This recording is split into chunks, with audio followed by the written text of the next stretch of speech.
बीडमधील सरपंच संतोष देशमुख यांच्या निर्घृण हत्येच्या निषेधार्थ आज पुण्यामध्ये जनआक्रोश मोर्चाचं आयोजन करण्यात आलंय।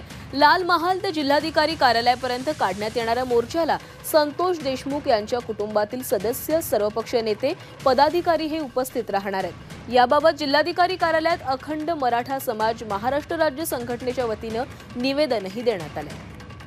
तर हा मोर्चा कसा असेल पाहूया। लाल महाल इथून या मोर्चाला सुरुवात होणार आहे।